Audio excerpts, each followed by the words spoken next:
Good morning. It's February and or almost, and it's time for um, first virtual. Um, this is actually January. Uh, I'm getting ahead of myself. And today we have two terrific features, Elizabeth Bradfield and Rajiv. Where are you? Looking for your and Rajiv Mohabir. And after our features, we will have a small open mic. So let's get started with our first feature. Rajiv Mohabir is the author of the memoir Anti-Man, which won the Restless Books New Immigrant Writing Prize, and 5 books of poetry. The latest is Sea Beast from Four Way Books, 2025. His books have been awarded gold in Forward Indies and Eric Hoffer Medal Provocateur. His other honors include being finalist for the National Critics Circle Award, the PEN America Open Book Award, the Lambda Literary Award, the Randy Schiff's Award for Gay Nonfiction, and both second place and finalist for the Guiana Prize for Literature. His translation of I Even Regret Night, Holy Songs of Demerara, won the Harold Morton Landon Translation Award from the American Academy of Poets. Currently, he teaches poetry at the University of Colorado, Boulder. Take it away, Rashid. Thank you. Thank you so much, Robbie, for this invite and to join this community. And thank you, Liz, also for asking me to read with you as we celebrate our books that are kind of born around the same time. Mine is, I think, a Virgo. And yours is also, no, yours isn't a Virgo, but whatever. My book is very Virgo-ish.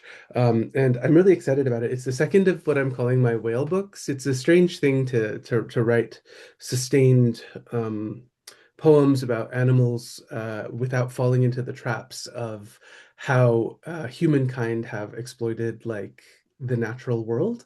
And so a lot of this is about not just defining the world around me, but seeing how people have written about these sea creatures and our kind of like cultural mechanisms for understanding ourselves and the connections between the more than human world and the human world. And as I was writing this book, um, I had gone through a divorce. My husband and I were together for about 10 years, and what had occurred, what through the editing process, what the things that emerged for me kind of had this effect where I was looking at whale facts and then not just watching the whales in the world, but also watching my own mind and where I went and all of the layers of the associations that I was making. And so I'm going to start with one of these whales. And typically what I do is I have like a little bag of different species of whales that I carry around with me to readings. And you can see I've spent way too much money on these like children's toys.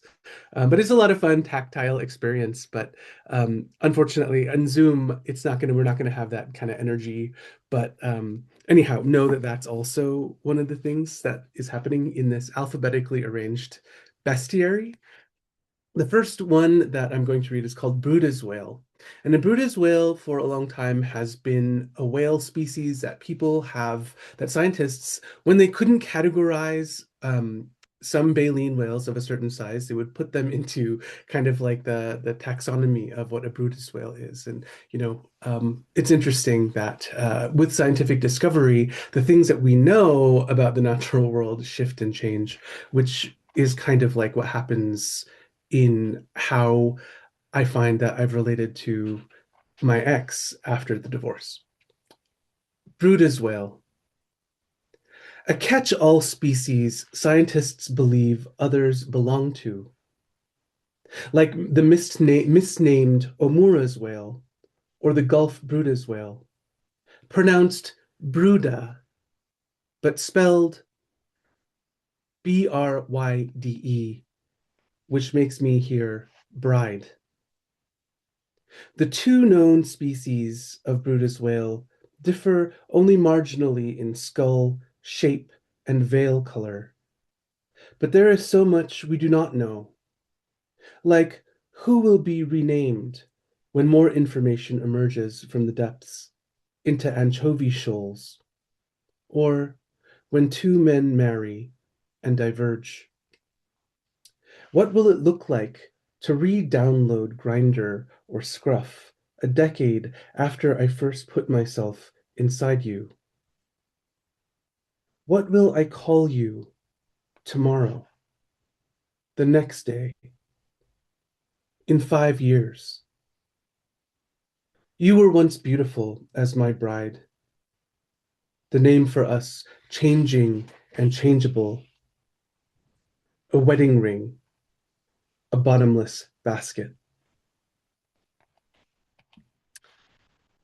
Um, Someone was talking about Santa Ana. Mark, I believe that was you. And my ex was from Santa Barbara.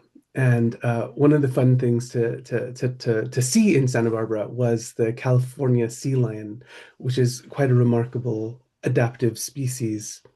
And this next poem is for him, the California sea lion. Your howlings begin plaintive, then roar. You muscle jaw and sinew to wend from rock into blue delight. Shaitan, devious spirit, you twist to unhook fish from men's lines cast.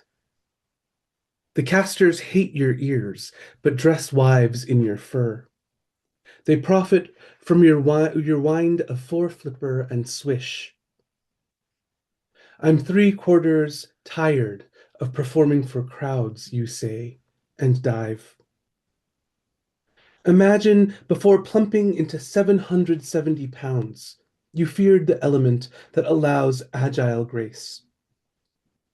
I want buoyancy like you, immunity, but as a man of war, a squid, mythic and pursued. Once your hands were open to my hands.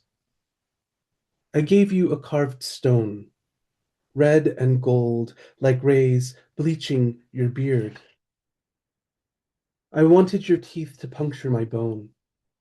Be valiant, pup. Glide and gambol amid aquatic crash, bark and clap match. Good, free boy. The sea will change you not into barrels of oil, but into floundering bliss. No one will inflate your streamlines into catamaran. Sealing season is done, so free your flip among kelp beds. Flop on the sand. The sea crystals on your fur, on your hair of flax. Oh, king of mischief, cheating lover.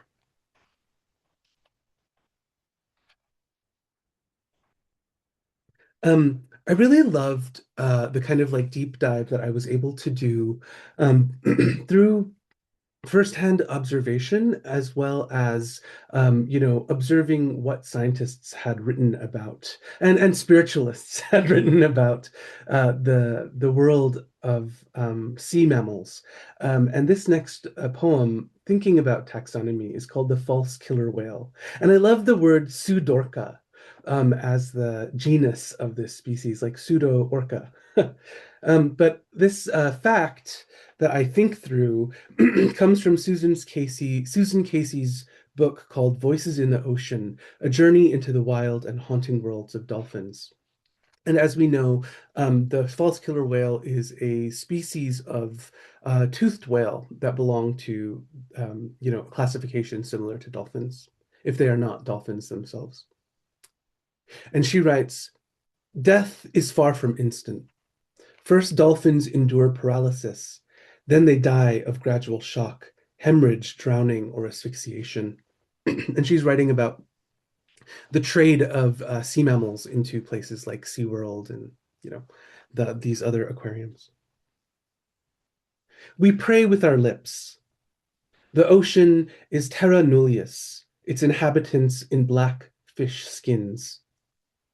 An oceanic dolphin, like its namesake, kills and eats other cetaceans, and yet is known to offer divers the fish they catch. American corporations like SeaWorld pay fisher folk for mercury-poisoned meat and for scouting the calves. At the amusement parks, signs read, "Dolphins live longer in captivity and are at danger in the wild." I call this pseudo-concern for conservation, funding slaughter for conservation, funding slaughter, excuse me, funding slaughter for the laughter of tail-splashed tourist crowds. These back-flipping black beasts were separated as infants from families of up to 40, sent away to board in shallow tanks after whalers drove spikes into their mothers' blowholes, severing spines and calf for mother. Yet Sudorka nuzzles the swollen bellies of pregnant women who pay extra to ride on their backs.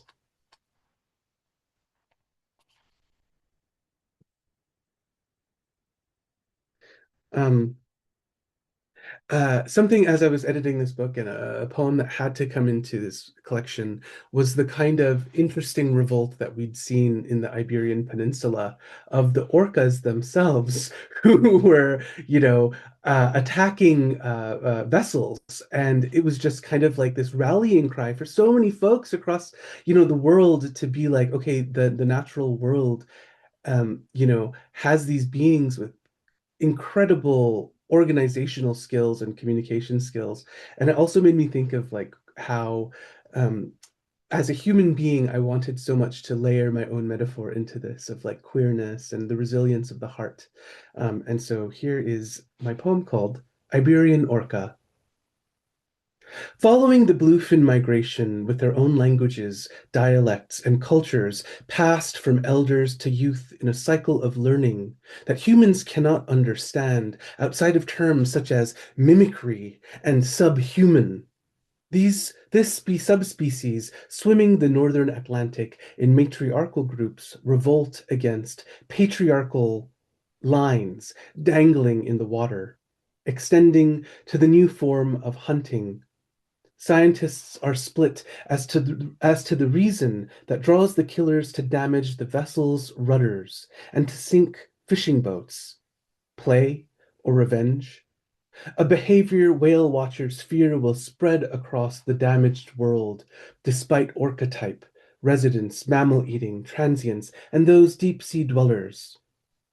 When off the Shetland Islands, too, an orca rams a yacht, or at least we understand it as a need for justice.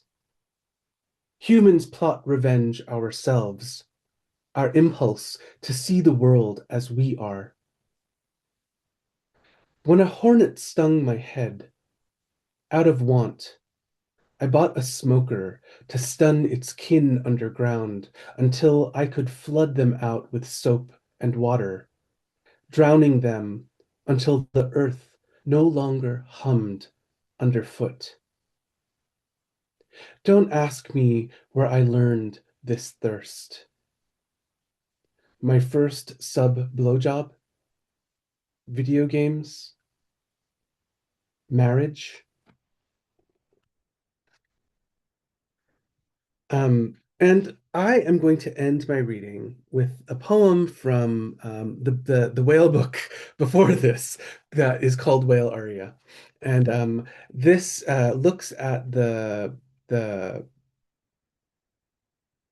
soundscape of the humpback whale and kind of translates what scientists have talked about in Wales about the structure of whale song into a poetic form to kind of like be a jumping off point for my explorations. But one of the great joys in life is a rebounding species. My God, that means something magical is happening, hopefully.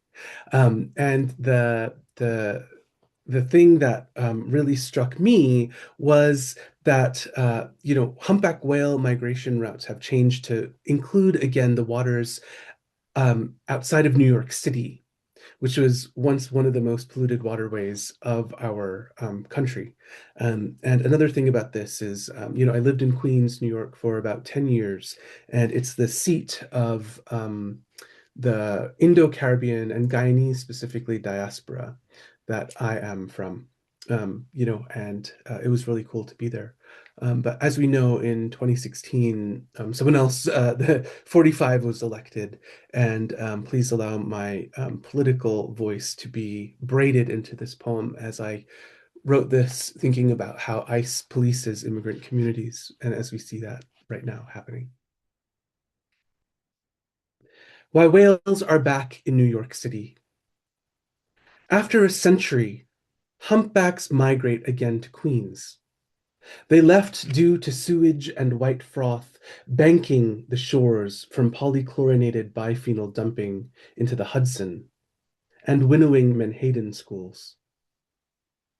But now, grace, bodies of song return. Go to the seaside, hold your breath, submerge. A black fluke silhouettes against the Manhattan skyline. Now, ICE beats doors down on Liberty Avenue to deport. I sit alone on orange A-train seats, my mouth sparkling from eating at Singh's roti shop. No matter how white supremacy gathers at the sidewalks, flows down the streets, we still beat our drums wild. Watch their false god statues prostrate to black and brown hands. They won't keep us out, though they send us back. Our songs will pierce the dark fathoms. Behold the miracle. What was once lost now leaps before you. Thank you all so much. Thank you for that lovely set of poems. As I tried to write in the chat, I'm a big whale fan too and have written about whales and other sea creatures quite a bit. So it's a pleasure to hear your work and to discover a new writer, and you're new to me. So that's one thing I love about doing these readings. So thank you so much for being here. Our next reader, I sometimes feel we need a little pause between, but we don't have unlimited time. So our second feature for today is poet naturalist Elizabeth Bradfield, whose most recent book is So Far Poems, which includes work published in the Atlantic Monthly, The Sun, Poetry, and Orion. She's also author of interpretive work, which won the Audre Lorde Prize in Lesbian Poetry, Port Antarctica, Once Removed, Approaching Ice, and she's the co-creator of the Cascadia Field Guide, Art, Ecology, Poetry, winner of a Pacific Northwest Book Award, among other honors. A former Stegner Fellow and editor of Broadsided, Liz works as a naturalist and directs the poetry concentration for the low residency MFA at Western Colorado University. So go ahead. Hi. Thank you, Robbi. And Rajiv, it was such a pleasure to hear those poems. I've read them and loved them, and I haven't had a chance to hear you read them yet. So thank you. It was really, it's exciting. And now you guys are in for double whammy of ocean water stuff. This new book of poems of mine, wait, I'm going to start my timer, is largely based, well, the title so far is both what it sounds like and also an acronym for the sound frequency and ranging layer channel in the water. And that's a layer of water in the ocean that at a certain depth, which means the pressure gets more intense and temperature, there's this layer of water that uses, well, whose barriers act like a fiber optic cable, and sound can travel phenomenal distances across this layer of water or through this layer of water. And whales do use it to communicate across entire ocean basins, low frequency vocalizing whales like fin whales and blue whales in particular. And so this book overall is about my decades working as a marine naturalist, sometimes here at my home on Cape Cod, sometimes further afield, a life lived on boats. And it's also about listening across distance and time. And so I'll start with this poem titled Articulation. And like I said, I live on Cape Cod. I live next to Provincetown. So Cape Cod figures largely in this book. Articulation. My first winter in Provincetown revealed a humpback's spine in the marsh. I assumed such wonders always showed up here. Then 20 years went by before I'd see a ghost whale laid out on an easy beach. But lately, humpback, finner again and again washed up. Last spring and summer, I watched one scatter, ribs in with driftwood, jaw glow under my kayak. Someone propped up the skull, chin to sky. Wonder and attention were stitched into sand by gulls, people, dogs, but I also saw the angularity of saw in bone and a hole drilled to thread a line and haul away this skull, this whale, who swam along and beyond us, who we watched feed and nap and dive. Someone bent over the body with force and desire. Look, I've done it. I have blocked out the living being and all she carried and tasted and can carry and taste for others in death. I've taken, collected, made body an object, wanted and violated. There's a series of poems in this book that thread through this book that are based on parts of boats or boat adjacent things, whether it's a cleat or a halyard, but this is one of that series. I've been thinking just about my life of work on boats and how much that's been important to me. So this poem is titled Tender. Tender, the little boat that gets you from ship to shore, a shuttle between what bigger things carrying us further or what lands welcoming us back. What can I tend? Attendant, I offer not money, coin for care, but notice, regard, tension of gaze unwavering. In tenderness, we did register ourselves with the state, and the paper that binds us is legal tender. Now someone will pay one of us the other's government share after one of us dies. Tendre, the origin means extend, stretch, proceed. I am inclined to you and tend you, toward you, still, even as we drift, O little rowable boat.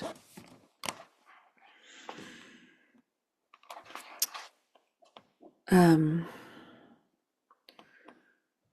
don't want to overwhale you guys, but I don't know.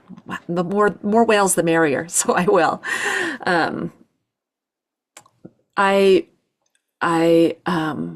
I've been fortunate to know certain whales personally, because of spending time on the water and seeing them year after year after year, recognizing them.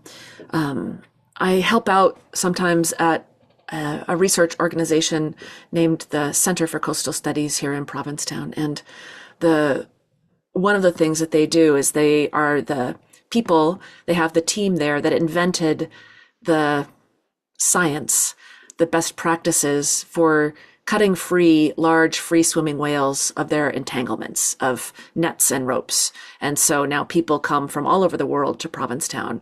We've hosted people from Kenya and from Argentina, from Australia, from Florida to come and learn from the team here. And one thing that they recently have brought to the center is the skeleton of a humpback whale named Spinnaker. And a lot of the humpback whales here are named for patterns on the undersides of their flukes. And there's a little epigraph to this poem, which is titled Spinnaker. Spinnaker, 11 when she died after suffering 4 separate entanglements, is a humpback whale whose rearticulated skeleton is preserved at the Center for Coastal Studies in Provincetown. She is the only such whale displayed with her entangling material still intact and visible. So again, this young whale, 11 years old, was entangled 4 times before she died of her entanglements. And, when you look at scar studies, about 70%, of humpbacks in the world, in the North Atlantic, the North Pacific, the Southern Ocean, have scars on their bodies from entanglements. It's a very pervasive and horrible problem. So I was thinking about Spinnaker here. Spinnaker. The bones oil still seeping, even though she's hung here almost a decade, unmoving. Dust gathers on her skull, her scapulae. One member of the team who cut her free of nets and ropes 3 times climbs a ladder with a feather duster to remove what she'd not have felt in life. Broken vomer, broken orbital socket, mouth stripped of baleen to share and show and study, a decade's worth of surge and ebb, cortisol, progesterone, trophic levels in those fibers. Her flukes are a plaster replica of what can't be preserved. The oil that browns her bleached bones, that leaches from their pores and stains the white they weren't in her body, the white they were when she first was trucked back from where she'd beached, then been buried and beetle cleaned. I stood on a ladder, helped sponge pat pattern into clay between her vertebrae, meant to mimic softer tissue. Now I'm under her ribs with a group of poets. One student asks if we ever have funerals for the whales. She lives in a country that holds services for glaciers. Not every vertebra is stained, which is evidence not of good work by the cleaners, but of Spinnaker's hunger, the absence of stored fat in her hurt body. Last week, I watched Spinnaker's mother, Pallet, loll on her back and slap her great pectorals down, in play, in joy. I'm fairly sure she doesn't know she's lost a daughter, or that we've displayed her, killing net and rope still embedded in her skull. I've read of a right whale who nursed another's calf and abandoned her own. Careless or generous swap, we don't know. Without the rope or the seep of oil, I think I'd feel less tenderness for Spinnaker's great preteen body. She'd be more object, less interrupted living self. Priests touch oil to the brows of supplicants as they look up. I look up. Nothing falls.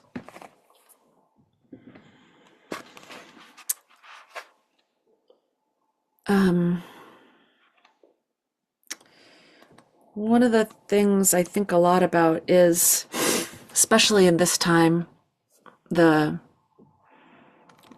silos that we can socially live in. And one of the things I value about living in a small community is I know my neighbors. There aren't a lot of us, and we often have very different beliefs.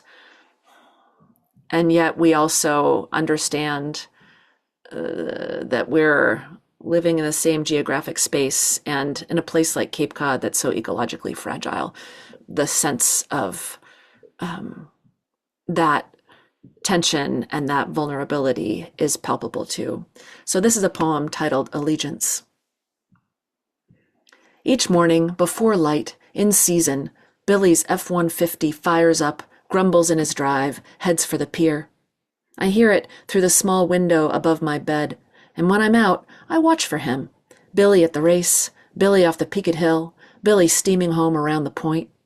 Billy, Thick glasses, accent, hands, wizard of fiberglass and steam box, torch and epoxy, whose loft holds all the tools, any clamp or nail you'd need, any saw or grinder, who coaches us as we fix our skiff in his garage and doesn't laugh in a mean way when we fuck up. "How's my favorite whale hugger?" calls Billy as I drive my Prius past his house. We call him the boat fairy, to his face.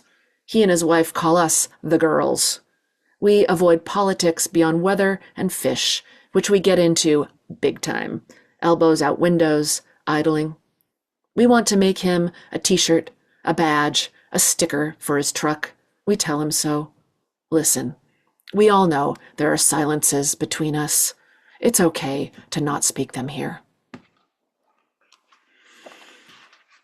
think I have time for another couple poems.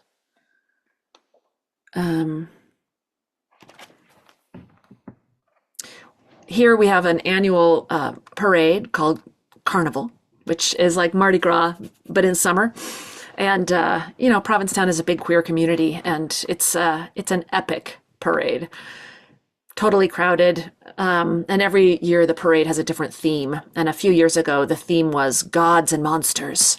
And this poem is from that year. And the title is Sissy Fists. Sissy Fists was my favorite costume of that year's carnival parade. Pink sateen shorts, pink boxing gloves, papier-mâché rock mounded in a small shopping cart. I could never be that witty about my burdens, not even if I tried real hard. He was gray, wiry, spine curved like he'd been taking a nap draped over a boulder. Sisyphus is such a dumb myth. The rock, the hill, pushing, repeat. Why didn't he just walk away? There must have been something serious at stake. In the parade, his laurel was of lamb's ears, his sash fixed by a gold brooch. Afterwards, we had one of our familiar arguments, and again I knew I wouldn't be the one to leave. I like the rough of granite. It keeps my palms nice and smooth. I like the way my triceps look now, after all these years. And I'll finish with a happier poem. I was really honored because the book blog for the Washington Post just published this on Friday. They had been planning on holding it for Valentine's Day, and what the guy said was that he thought maybe now we needed it more than maybe on February 14th. So something, a little bit of joy. How many of you have seen a bird called a limpkin? Nope. Okay. There's some bird jokes in here, so birders will love it, and hopefully the others of you can just roll with it. A limpkin is a really cool bird, just so you know. You can look it up. Kiss me like a limpkin, we joked, after seeing one go at a snail. Kiss me like a limpkin, meaning really get in there and go for the meat. Or like an avocet, chin swept across my shoulder's skin, bill slightly parted. Don't kiss me like a heron, quick, hard stab and retreat. Or like a turkey, random pecks. I'd take it like a sanderling, though, stippling the shoreline of my thigh. And yes, like a shoveler. Your wide, particular mouth-bill, tight as a coin purse until you seek to satisfy your hunger, and then, agape, seeking together, a swirl, we help each other get what we want, circling to spin up what will gratify. Kiss me like a shoveler in an ecstasy of shovelers, all of us one big pinwheel now, a rave, water rippling out from our twirl, from the serious business of our mouths, free of any self-consciousness, focused on satisfaction, light gleaming on the lustrous black-green or soft chinchilla of the backs of our bent and intent heads. Thanks, everybody. I'm excited to hear what's next. Thank you so much for those poems. I feel like I'm back in Provincetown again. I spent 2 winters there when my husband was a fellow at the work center. And the second time, we brought our kid, and he was 1 year old. What year was that, Robbi? That was a long time ago, in 1991. All right, before my 19, time. I got here in the late 90s. That's yeah, cool. and the first time was in the mid 70s. So that was when Kunitz was there. I didn't get to be in his workshop because I was a baby poet, but I got to meet him, which I felt privileged. Okay, so now it's time for our open mic, and I will give an opportunity to about 3 or 4 more people to join the open mic, should you wish to read 2 poems or 5 minutes, whichever comes first. So, is there anyone who isn't already on the open mic who might like to do that? You can add me, Robbi. Okay, Lavina, thank you so much. Lavina has a new book. I hope you're going to read something from it. Oh, well, I was going to read something else, but Yeah, you should definitely, because Liz is editor of Broadsided, which is an ekphrastic journal. Um, so you should definitely do that. And I'll share your screen. No problem. okay, thank you. Mm-hmm. All right. Our first reader is Hedy. Hey, thank you. Thank you, Robbi.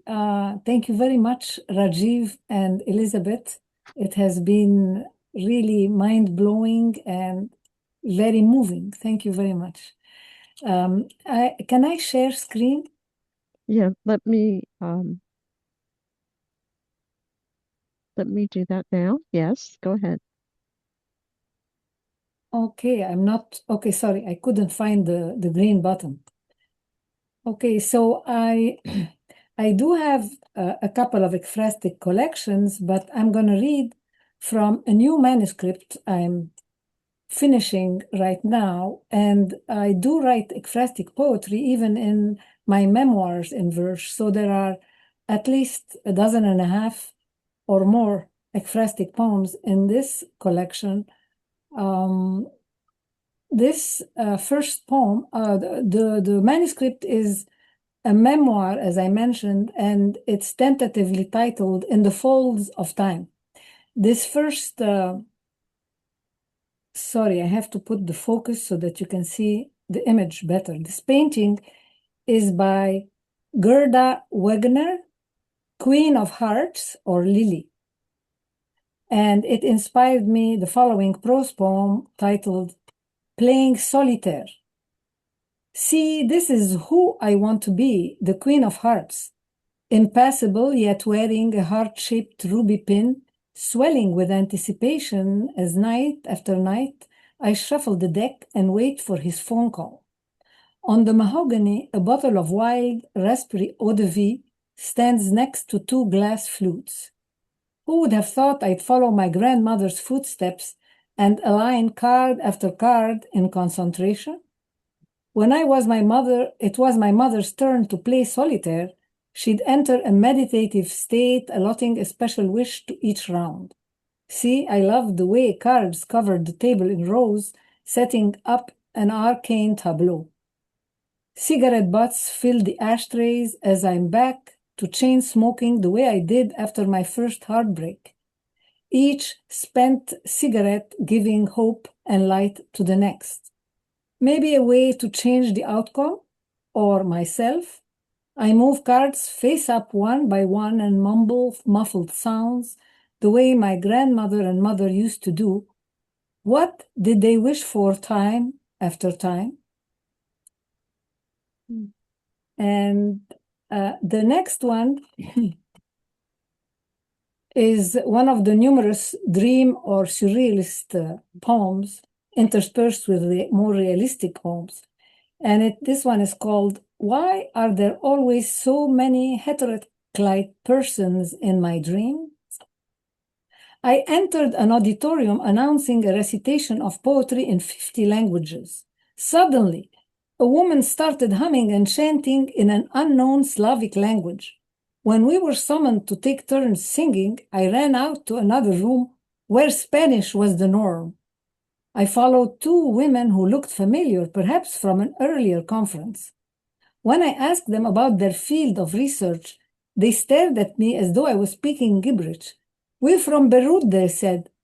I turned around and found myself in a courtyard covered with mosaics extending into corridors that led to the middle of nowhere, next to a disaffected train station by the foot of tall mountains and gigantic ruins.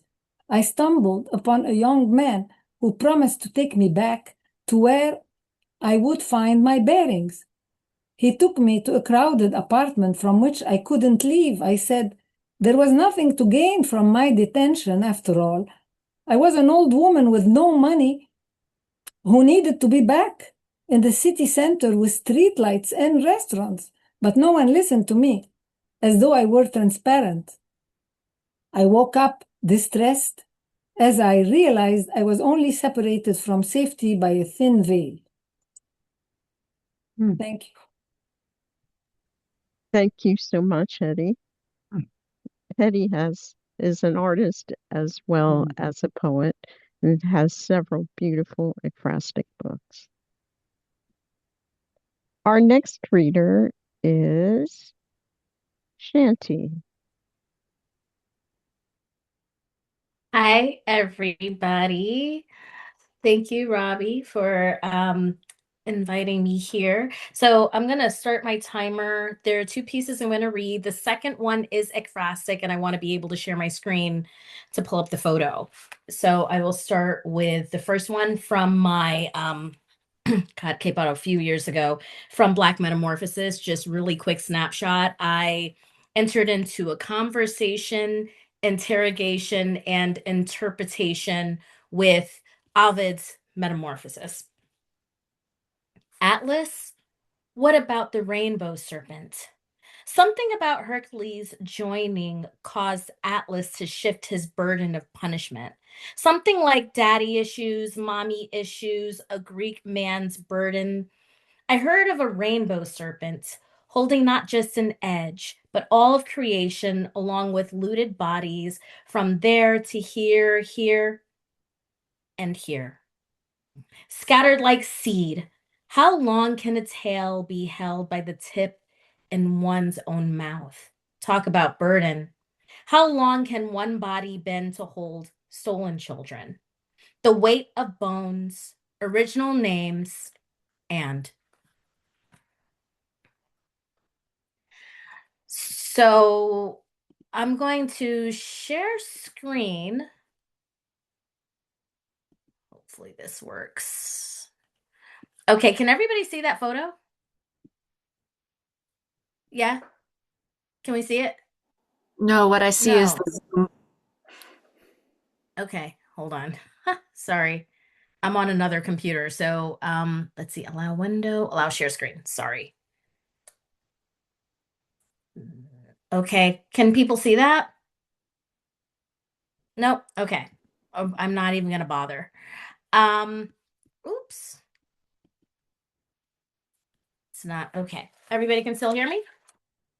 Great. So I'm reading from my forthcoming book. This is the ekphrastic piece. And it is based on a final family photo that happened days before a patricide, Christmas Day, 1929. The Lawson family murder is what it's known as. So you can look it up and see the family photo. And this piece is out of Do Words Dream Themselves into Silence Told in Riddles, coming out in February. But bodies always tell when they think I don't see. My aim precise. The boy with a body that fits into the mold of a man. A girl who means the face of a mama who shouldn't know about being sick and tired of sick and tired. Few look at me the way she does. Straight. I'm blanking. Certain all bad things are life, are what happened just cuts. Far right, a wife too worn, with the spark damn near just about gone, holding the seventh one of the youngins. She tries to convince all is right, an almost unnoticeable upturn of lip, ever so slight. One of the young'uns, barely able to sit, knows no better, sheepish in front of my aim. He can't yet know shame. One of the young'uns is right to look suspicious with a slight side glance. The other young'un could care less. He knows not about Papa's rot. None of these bodies scream in front of me. Read the eyes. Look at Papa in the middle of all of it, trying to pull a wit on me, and maybe the world he'll outwit. Papa's eyes can't do what the others can. His eyes, they hint a demise of this whole affair. My eyes can't disguise his whole body with a slight chest poke upward. My eyes don't disguise how his whole body is bent to listen for instruction. It will read as if Papa holds the pose of proud. Bodies always tell. And I'll just stop there because I'm about to end time. That's the first part of the poem. Thank you. Thank you so much. Thank you. Shanta Lee is on our schedule for next year at some time. Thanks for coming. Our next reader is Marc. Hello. Again, I have to apologize for the look of my forehead. I walked into a tree last week while I was walking my dogs because I am so absent-minded. I'm changing what I was going to read today.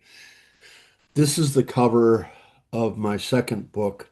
That is a photo of the coast at Ventura Harbor at sunset. Those are the Channel Islands out there. This is a very short poem. It's a different view of the ocean. Uh, it's called On the Beach. We walk on a perfect beach. I just emerged from the curl of an 8-foot wave, which I rode forever. My wife is smiling. She has never had and will never have cancer. Our son dribbles a soccer ball with sound knees. A pod of dolphin breaks the waves. And this is my latest book of poems. I don't normally show covers, but this is Ventura County. Um, we turn it right side up. Yes. This is what the 101 freeway looked like in the 1960s. This is the same location during a major wildfire in 2017. And I'm like a lot of people here, the loss of sea life in the oceans is like it eats my heart out. I give to the Channel Islands Rescue Service. We are killing what remains. This poem is called For What Remains Wild. And I am so happy to hear the poems about the orcas and the whales. It made my day. I don't know if you guys have ever heard Michael McClure, but he wrote a lot about whales. For what remains wild, orca roams the rolling ocean, the Oglala of the sea, unseen save for the occasional dorsal fin, as distant as Crazy Horse, who was never photographed, and as great of warriors as the Lakota, hunting the vast liquid plains, surrounding their prey like a bare-backed buffalo party, counting coup on kayaks and boats they upend. White men hate anything wild. They either tame or exterminate. They gather orcas for SeaWorld shows, herd them on ever-shrinking wilderness reserves, while their blue eyes scan for oil and fish to steal from the orca's homeland and use the sacred waters as dumping grounds for plastics and agricultural waste. Yet in the great distance of the Western Sea, the warriors roam from British Columbia to California, claiming their ancient hunting grounds in hazel-eyed defiance of civilization, honoring tradition and holding on to what's theirs, patiently waiting for the buffalo to return to the plains and flocks of carrier pigeons to fill the sky. Thank you.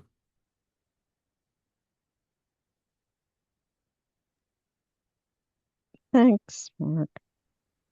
Our next reader is Mary. I really want to echo what others have said.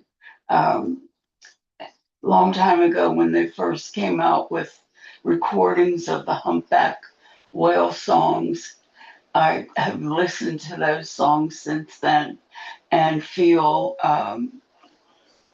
heartbroken by the kinds of things that have devastated the whales and other ocean life.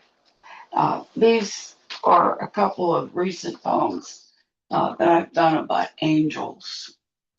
This first one's called Revelations. For me, the air was always full of angels, shining brighter than the sun, still there behind closed eyes, undeniable, impossible to ignore, even if you were sure they had no good news to bring.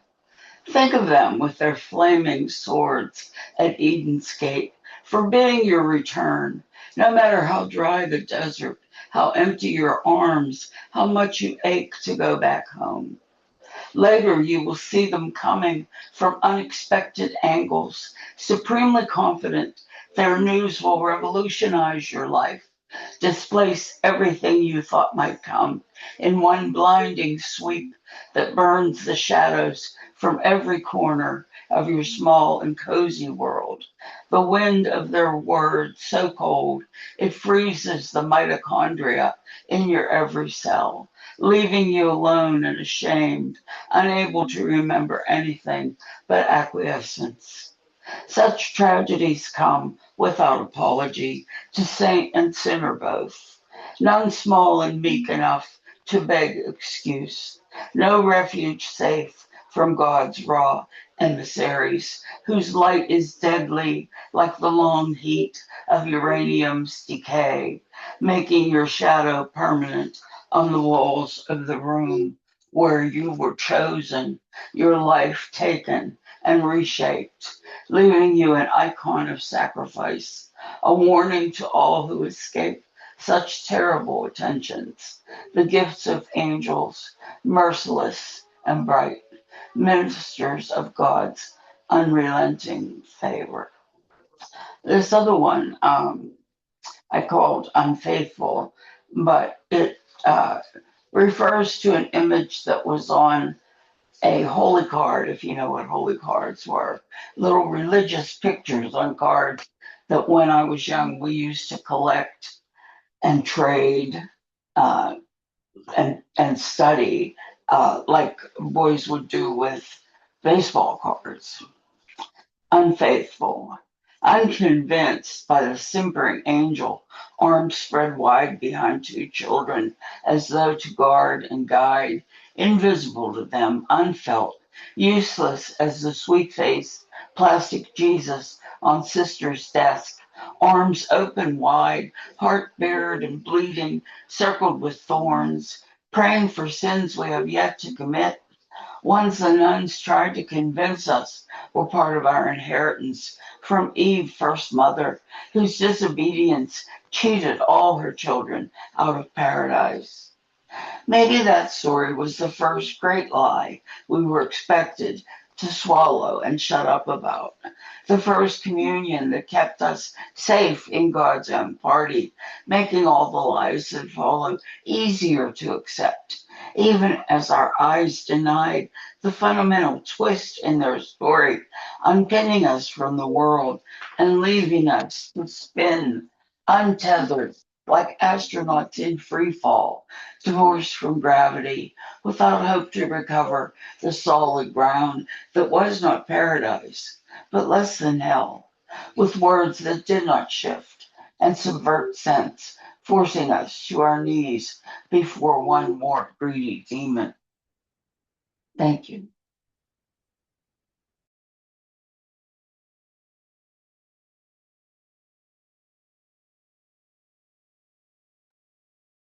Our next reader is Lavina.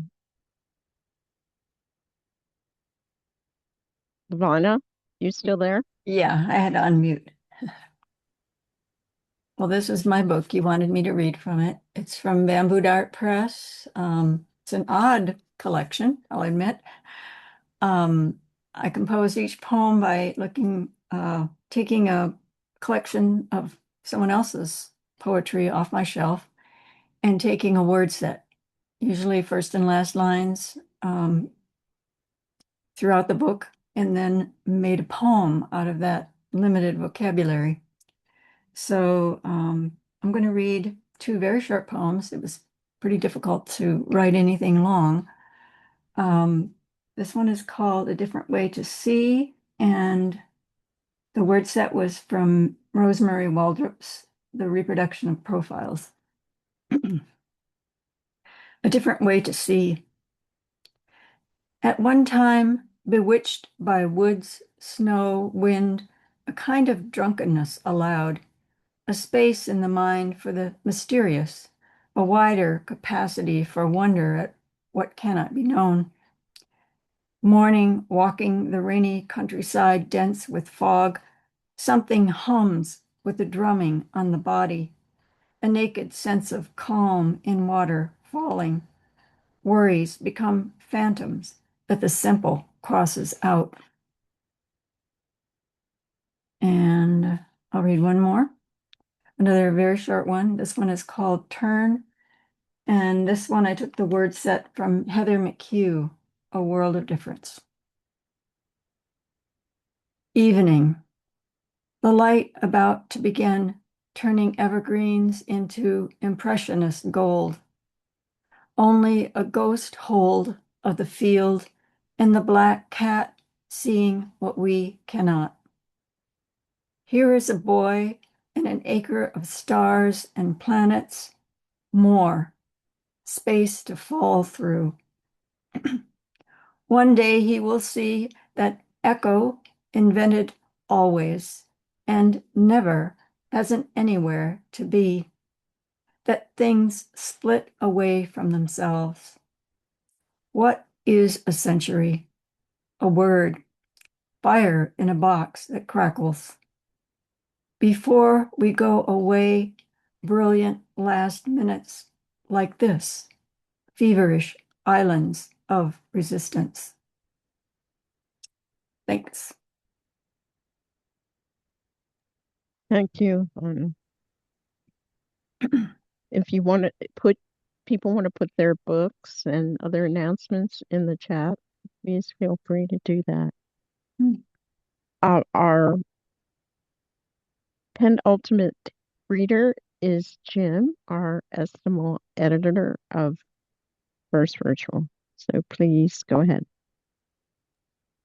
Okay, two fairly short poems. The first one is just a lighthearted look at how we tend to diminish ourselves in spite of what we are. And it's called Of Course I Lie. Of course I lie to my memory every day. Tell him he's mistaken yet again, that those details can't be right. After all, I was there in person, right in the thick of whatever scene he's just served up. Because what he replays is always too kind, too generous, too gentle for it to have been me. And I wonder if I'll ever understand why it's so terribly hard to admit that I might be as good as memory insists I am. The second one is absolutely political and very recent, and I'm going to be loud, so if you want to turn your volume down a little bit. The poem is called Scream. Scream their names into the air. Every name you can remember. Don't stop with Renee and Alex. Don't focus just on today. Pull the names from past years. Scream for George, for Freddie, for everyone unjustly murdered by the guns of perverted justice. Scream into the frigid air. Scream into the snow, the fog, the night. Don't let the sound die out unheard. Don't let the echo fade to silence. This is not the time to pause, to weigh the pros and cons, not the time to halt between two choices, left or right. Take a deep breath. Understand that even if it is your last, you must defend the freedom of everyone or surrender the freedom of all. Take that breath and scream.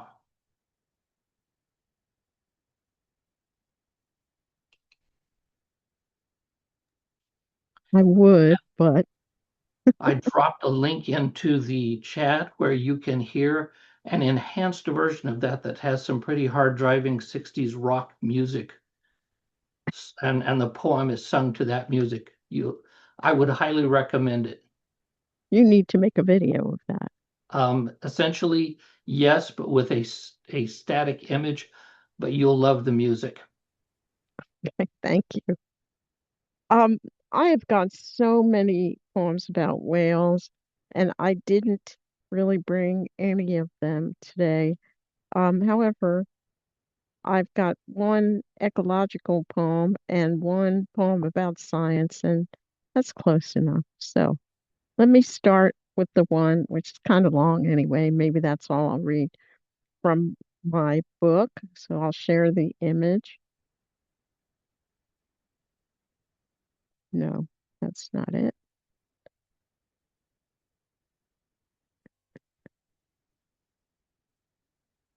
It's the first poem in the book, which um, is called Watching Pins, and it's by Sal Taylor Kidd. The poem is called Some Assembly Required.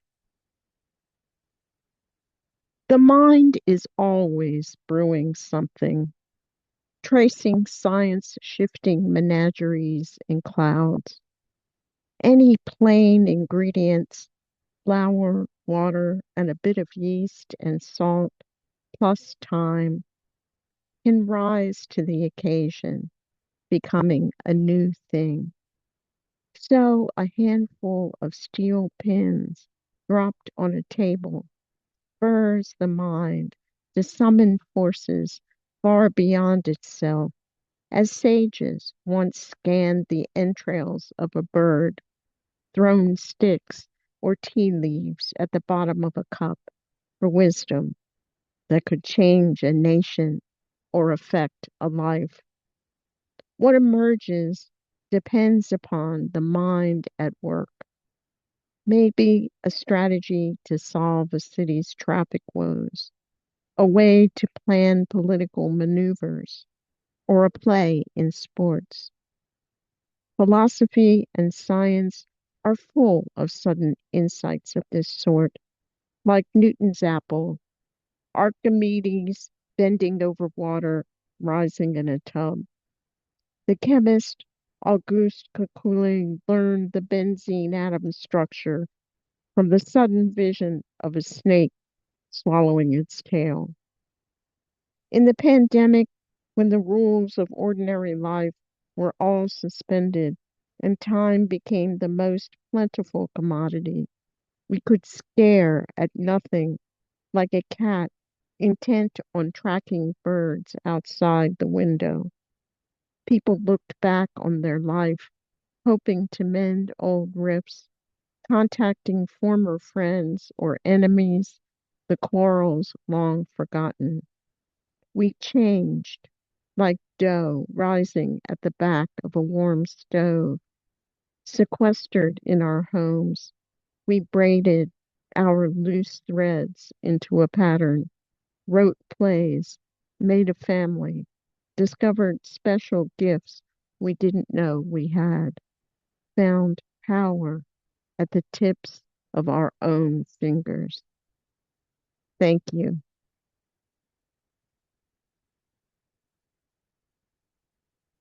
I'm going to stop the recording.